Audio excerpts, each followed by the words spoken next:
One of the things that we have emphasized all these more than 30 years is that the old covenant was abolished on the day of Pentecost and God established a new covenant with man. और एक बात जिसे मैंने 30 वर्षों से ज्यादा में जोर दिया है वह यह है कि पेंतेकुस्त के दिन जिस दिन परमेश्वर ने नई वाचा की स्थापना की मनुष्य के लिए, उसी दिन से पुरानी वाचा समाप्त हो गई। In fact, that is one of the major messages that God has raised up CFC to proclaim. और यही वह कारण है जिसके लिए परमेश्वर ने CFC को खड़ा किया है कि इस मुख्य संदेश का हम प्रचार करें। And any elder brother who has not understood that is not really going to be able to build a new covenant church. और वह प्राचीन भाई जिसने इस सत्य को नहीं समझा है वह नए नियम की कलीसिया की स्थापना नहीं कर पाएगा। Because this truth is almost not understood or proclaimed anywhere else. क्योंकि यह सत्य कहीं और प्रचार नहीं किया जाता है और किसी और भी कलीसिया में इस सत्य के विषय में कोई चर्चा नहीं की जाती है। Let me show you what scripture clearly says in Hebrews chapter 8. और मैं आपको स्पष्ट तौर पे बता दूं कि पवित्र शास्त्र इब्रानियों की पत्री उसके 8वें अध्याय में इस विषय में क्या कहता है हम में से हर एक से। Most believers don't like the book of Hebrews. और बहुत सारे लोगों को इब्रानियों की पुस्तक अच्छी नहीं लगती, विश्वासियों को। But it is one of the most important books in the New Testament. लेकिन यह सबसे महत्वपूर्ण पुस्तक है नए नियम के अंदर में। And it speaks about many of the things that we have taught much in the church. और यह बहुत सारी चीजों के विषय में सिखाती है जिसे हमने अपनी कलीसियाओं में प्रचार किया और About the new covenant. नई वाचा के विषय में। About Jesus being tempted like us and overcoming sin. कि यीशु मसीह हमारे समान परखा गया और उसने पाप के ऊपर जय प्राप्त किया। About pressing on to perfection. और सिद्धता की ओर आगे बढ़ने के विषय में। About looking unto Jesus when we run the race. और यीशु मसीह की ओर देखने के विषय में जब हम दौड़ को दौड़। These 3 or 4 things that we have emphasized are not found in any other book in the New Testament. और ये 3-4 चीजें जिस पे हम जोर देते हैं ये और भी किसी अन्य पुस्तक में नए नियम में नहीं पाया जाता है। And also that we become a partaker of Christ only if we hold fast the beginning of our confidence firm until the end. और हम तभी मसीह के सहभागी होते हैं विश्वास में जब हम अपने आशा के अंगीकार को अंत तक दृढ़ता से थामे रहते हैं, तभी हम उसके साथ होते हैं सहभागी। These are truths nobody preaches about. और ये ऐसे सत्य हैं जिसके विषय में कोई प्रचार नहीं करता है। So Hebrews 8. इसलिए इब्रानियों की पत्री 8 अध्याय verse 6. और उसका 6वां वचन। Jesus Christ has become the mediator of a better covenant enacted on better promises. कि यीशु मसीह उस वाचा का मध्यस्थ ठहरा जो उत्तम प्रतिज्ञाओं के सहारे बांधी गई थी। इब्रानियों 8:6 ऐसा कहता है। Much better than the old covenant. और पुरानी वाचा से बहुत ही ज्यादा बेहतर थी यह वाचा। And that first covenant, verse 7, it says had a fault. That is why God made a second covenant. और 7वें वचन में कहता है कि पुरानी वाचा में कुछ त्रुटि थी, इसीलिए परमेश्वर ने नई वाचा की स्थापना किया। Have you all understood this? We have spoken about it so much. क्या आप सब ने इस सत्य को समझा है जिसे हमने इतने समय से प्रचार किया है? It says here there was a fault in the old covenant. और वो कहता है कि पुरानी वाचा में एक त्रुटि पाई जाती थी। It's not that God made a mistake. यह नहीं कि परमेश्वर ने गलती की। He never makes a mistake. परमेश्वर कभी गलती नहीं He करता। made that old covenant on the Mount Sinai through Moses. It was not a mistake, but it was faulty. जब उसने मूसा के द्वारा उस पुरानी वाचा की स्थापना सिनै पर्वत पे की तो वह जो पुरानी वाचा थी वह गलत नहीं थी, परंतु उसमें एक त्रुटि पाई जाती थी। That means it could not lead man to perfection. That's what it means. उसका मतलब यह है कि वह पुरानी वाचा मनुष्य को सिद्धता या परिपक्वता तक नहीं ले जा सकती थी या सिद्धता तक नहीं बढ़ा सकती थी। That's what he says later in Hebrews, that the law could make nothing perfect. और यही बात को तो आगे इब्रानियों की पत्री में कहता है कि व्यवस्था किसी भी चीज को सिद्ध या परिपक्व करने में असमर्थ थी। In the new covenant we can press on to perfection. लेकिन नई वाचा में हम सिद्धता की ओर आगे बढ़ सकते हैं। So that was the fault with the old covenant. It could not make a man perfect. और इसीलिए पुरानी वाचा के साथ यही त्रुटि थी कि वह मनुष्य को सिद्धता की ओर नहीं ले जा सकती थी। It was the old covenant kept a man on a merry-go-round like these children go, where you sin and you ask forgiveness and you sin again and you ask forgiveness and you sin again and you ask forgiveness and you keep on in that merry-go-round forever. और यह जो पुरानी वाचा थी यह एक merry go round झूले की तरह थी जो लोगों को गोल गोल घुमाते रहती थी कि आप पाप करते थे फिर उसकी क्षमा मांगते थे, फिर पाप करते थे उसकी क्षमा मांगते थे, फिर पाप करते थे उसकी क्षमा मांगते थे और आप जीवन भर ऐसे गोल गोल उस झूले की तरह घूमते ही रहते थे। It's just like those horses, you go up and down and up and down and up and down. और जैसे उस झूले में जो घोड़े ऊपर नीचे गोल गोल घूमते रहते वैसे ही आप भी घूमते रहते। After doing that for 5 hours, you're still in the same place. और 5 घंटे तक उस झूले में झूलने के बाद भी आप उसी जगह में हैं जहां से आपने शुरुआत किया था। That is how all the old covenant people were. और इसी प्रकार से सारे वे लोग थे जो पुरानी वाचा And के if लोग you थे। find that your life is also like that, sinning and then forgiveness and then sinning and forgiveness, and after 25 years in CFC you're in the same place, that is a proof you are in the old covenant. और यदि आप इस बात को पाएं कि आपका जीवन भी ऐसे गोल गोल चक्र के समान है कि आप पाप कर रहे हैं, फिर माफी मांग रहे, पाप कर रहे, माफी मांग रहे, पाप कर रहे, माफी मांग रहे, और 25 वर्ष तक सीएफसी में रहने के बाद भी आप उन्हीं पाप में बार बार गिर रहे हैं, तो आप जान सकते हैं कि आप पुरानी That means वाचा I'm में। talking about the same sins. और मैं एक ही प्रकार के पापों के विषय में बात कर रहा हूं। A child in school will get arithmetic sums wrong in every class. एक बच्चा जो स्कूल में पढ़ता है उसको हर एक कक्षा में कुछ ना कुछ गणित का कोई सवाल उससे First गलत हो standard. सकता है। पहली कक्षा में भी, Standard. 5वीं कक्षा में भी, He 10वीं gets कक्षा some में भी, sums wrong.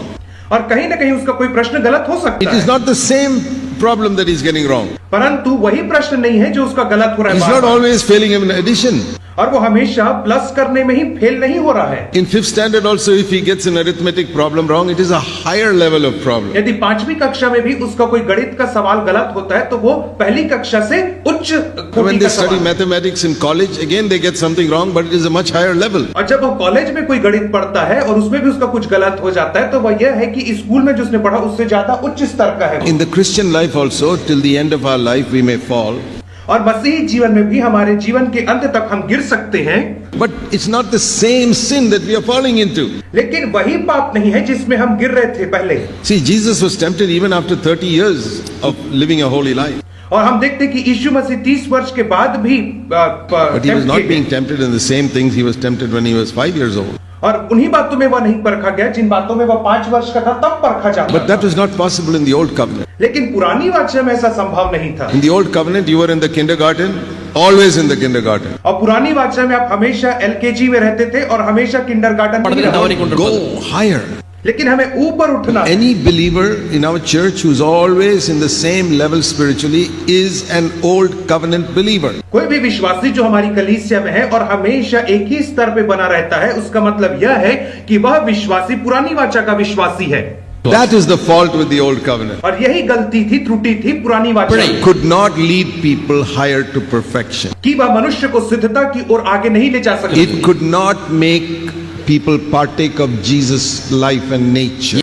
और वह यीशु मसीह के जीवन और उसके स्वभाव में मन लोगों को भागी नहीं करा सकती थी पुरानी वाचा। But then you say, why did God allow it?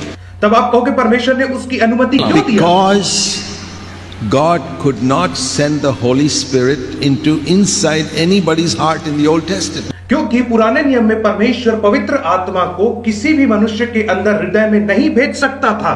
If you don't have the Holy Spirit inside, you cannot live in the new covenant. और यदि आपके पास पवित्र आत्मा आपके अंदर नहीं है तो आप नई वाचा के जीवन को नहीं जी सकते हो। That is why we emphasize in the church, you must be filled with the Holy Spirit. और इसीलिए हम कलीसिया में जोर देते हैं कि आपको पवित्र आत्मा से भरना अनिवार्य है। We don't emphasize speaking in tongues. और हम अन्य भाषा बोलने के ऊपर जोर नहीं We are not देते हैं। against that. हम उसके विरोध में नहीं It's है, not the main purpose. परंतु वह सबसे मुख्य उद्देश्य The नहीं है। purpose is to help us to live a holy life inside. मुख्य उद्देश्य यह है कि हम एक पवित्र जीवन हमारे अंदरूनी जीवन में पवित्र रहें।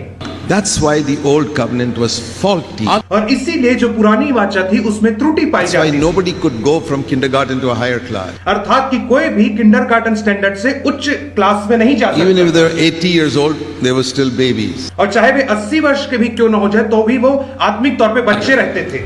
And that's why, you can only keep babies happy with chocolate and ice cream and things like that. और इसीलिए आप बच्चों को आइसक्रीम या चॉकलेट दे करके ही आप उन्हें हमेशा खुश रख सकते हो। This is how God had to keep the Israelites happy with all types of earthly blessings. और इसी प्रकार से परमेश्वर इस्राएलियों को सारी भौतिक आशीषें दे करके खुश रखा करता था। You can't make a little child work hard in the field.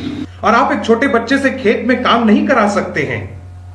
So God could not give any difficult tasks to people in the Old Testament. और इसीलिए परमेश्वर पुरानी नियम में लोगों को कठिन कठिन काम नहीं दे सकते थे। Because the Holy Spirit was not inside. क्योंकि पवित्र आत्मा उनके अंदर नहीं होता। So then the question comes, तब प्रश्न यह उठता why है, didn't God send the Holy Spirit inside the hearts of those Israelites? तो परमेश्वर ने उन इस्राएलियों के हृदयों के अंदर पवित्र आत्मा क्यों नहीं भेजा Because था? there was sin in the heart, and the Holy Spirit can never dwell in a heart where there is sin. क्योंकि उनके हृदय में पाप था और पवित्र आत्मा उस हृदय में कभी नहीं आ सकता जहाँ पे पाप होता है। And they could only, kill bulls and goats and shed the blood and thereby testify one day somebody will die for our sin. और वे लोग क्या करते थे, एक बकरे को या मेमने को मारते थे और इस रीति से गवाही देते थे कि एक दिन ऐसा ही मेमना आकर के हमारे लिए मरेगा और हमारे तमाम पापों को उठा ले जाएगा। They would kill a lamb. और वे एक मेमने को मारते थे।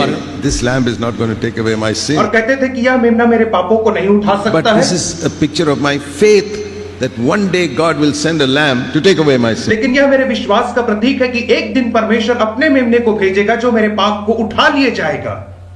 On the basis of that faith, God forgave their sin. और इस विश्वास के आधार पर परमेश्वर उन इस्राएलियों के पापों को क्षमा कर देता था। Their heart was still dirty. लेकिन उनका हृदय अभी भी अशुद्ध था। Then Jesus came तब यीशु आया and died. और मर गया। And now his blood was shed, the only blood that can cleanse people's sin. और उसका लहू बहाया गया और केवल एकमात्र लहू जो लोगों के पापों को क्षमा कर सकता है। Then our heart could be cleansed if we confess our sin. और तब जब अपने पापों को मान लेते हैं तो हमारा हृदय शुद्ध हो जाता है। Heart becomes completely clean when the blood of Jesus cleanses us. जब यीशु का लहू हमारे हृदय को धोता है तो हमारा हृदय पूर्ण शुद्ध हो जाता है। Then the Holy Spirit can come in. तब पवित्र आत्मा हमारे अंदर आ सकता है। Then we enter into a new covenant. तब हम नई वाचा में प्रवेश करते हैं। The Holy Spirit will take us from kindergarten to first standard, second standard, third standard to college, all the way to PhD. और पवित्र आत्मा हमें किंडरगार्टन से पहली कक्षा, दूसरी कक्षा, तीसरी कक्षा ऐसे लेकर के वो महाविद्यालय, कॉलेज, विश्वविद्यालय तक हमें ले जाता And है। then we come to know God as our Father. और तब हम परमेश्वर को पिता के तौर पे जानते So हैं। in the old covenant, nobody could know God as Father. पुरानी वाचा में किसी ने परमेश्वर को पिता के तौर पे नहीं They जाना। always used to say, "Oh God, oh Lord," and like that. और वे हमेशा कहते थे कि हे परमेश्वर, हे परमेश्वर, हे परमेश्वर, ऐसा कहते थे। Today also we call Him Lord, और आज भी हम उसे परमेश्वर कहते and it is हैं। right to pray saying Lord. और यह पूर्णतः सही है कि हम उसे परमेश्वर करके संबोधित करें प्रार्थना में। Perfectly all right to call Him Lord when we pray. लेकिन यह पूर्णतः सत्य है कि हम उसे परमेश्वर करके प्रार्थना में संबोधित करें, परंतु We should call Him more often Father. लेकिन हमें उसे ज्यादातर पिता करके बुलाना चाहिए प्रार्थना I में। want all of you to ask yourself, when you pray, how do you pray? मैं आप में से हर एक से पूछना चाहता हूं कि जब आप प्रार्थना करते हैं तो आप किस रीति से प्रार्थना करते हैं? You listen to people pray. आप लोगों की प्रार्थनाओं को सुनिए जरा। Almost all of them will say, Lord. और हर एक व्यक्ति कहेगा हे प्रभु, आंडवर। हे प्रभु। Nothing आंडवर wrong in that. उसमें कोई बुराई नहीं But है। why don't you call Him Father? लेकिन आप उसे पिता क्यों नहीं बुलाते Jesus हैं? said, when you pray, say, Our Father who art in heaven. और यीशु मसीह ने प्रार्थना में सिखाया कि हे हमारे पिता तू जो स्वर्ग में है।